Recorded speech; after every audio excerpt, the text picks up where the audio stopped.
Hey guys, welcome back to Morgan Hill Farms. This season is starting to get very busy. I was inside going through a few things and I happened to look over at my grow shelves and I have an entire flat of lettuce that is quickly outgrowing its container. So I had to get out here today. It's the end of the day, but I've got to get this done because I do not want my lettuce to get root bound. I want it to grow and be successful. But before I can plant it out, I have to take care of the soil in my containers. So I have some vertical growing systems here from Greenstock, and I also have other containers, some down in my garden, some just around the property. And before I can plant in those for the season, I have to do a little amending.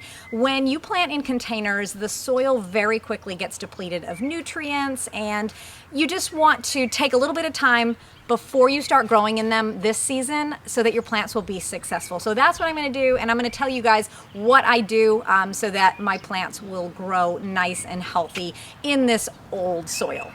So I'm going to start by just taking each individual tier of my Greenstock off, and I'm going to dump the soil one at a time into my wagon so that I have a good place to start working with it. To that, I'm going to add about 1/4 of a bag of black cow compost just to give my plants some nutrients. And then I'm going to add some peat moss to keep my mix nice and light and airy. That's really important with containers.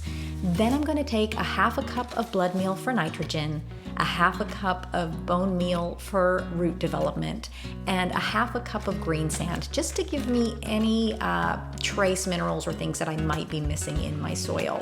And I'm going to work my best to mix all of this up, breaking up any big chunks as I go. There are a few rocks and some bark pieces in that black cow compost, but overall it's not too bad. Then I'm going to add some vermiculite. In the South in the summertime, sometimes we can stay dry for long periods of time, and if I'm super busy, I may forget to water these containers, but vermiculite's going to help to hold on to that moisture and keep my containers moist for longer so that my plants will have adequate water. Then I'm just going to take that amended soil and fill each tier, and then I will restack my Greenstock. And then I will move on to my other Greenstocks to whatever tiers are available to be amended right now. Now, here's a quick little tip. If you run into a container that you are going to amend and you have something in it that's very invasive, so for instance, this is mint. I had planted this 2 years ago, nothing came up, and then for some reason through the winter, it germinated and here it is. Well, I don't want to kill the mint, but I also don't want it dropping seeds in the rest of my container. So what I will do with this is I will find a bigger container. I'm going to go ahead and put all of this into a larger container, but I'm not going to use any of the soil from this particular tier to mix with other amendments because I don't want mint growing in this whole thing and have to switch out everything. So that's just a tip if you have a really invasive crop in here. Now, as for this mint, I'm going to do my best to get this in a separate container, and then any soil that's left over in my wagon, I'm going to take that and dump it on the edge of my property so that the mint does not spread in my garden or containers. It can just spread along the edge of the property. So as you amend those containers, you're going to find that you have some extra soil left over because you're adding in so much stuff that your old soil, you still have a couple containers with old soil in it.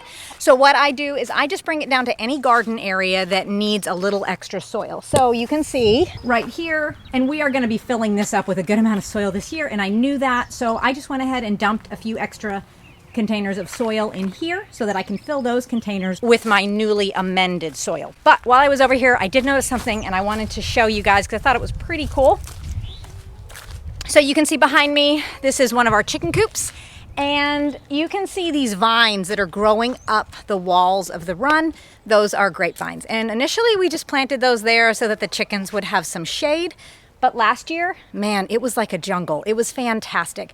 So not only did the chickens get shade, but I got gallons upon gallons upon gallons of grape juice, which was an awesome benefit. But when I planted my cover crops here in the fall to help bring in some organic matter and fix some nitrogen into the soil, you can see that right around the base of the grapevines, this cover crop is growing much faster than the cover crop in other areas.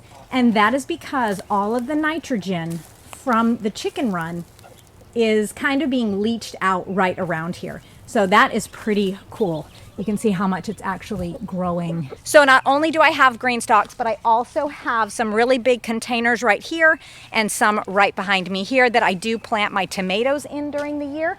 And then I also have some smaller containers that I plant herbs in. So all of those containers, as well as the ones in the garden, are going to have to be amended this year. Okay guys, well thank you so much for hanging out with me. Like I said, if you've got containers, make sure you amend them. That soil from last year is worn out and it needs to be refreshed. You'll get the best results that way. But thank you guys so much for hanging out with me, and have a great rest of your day.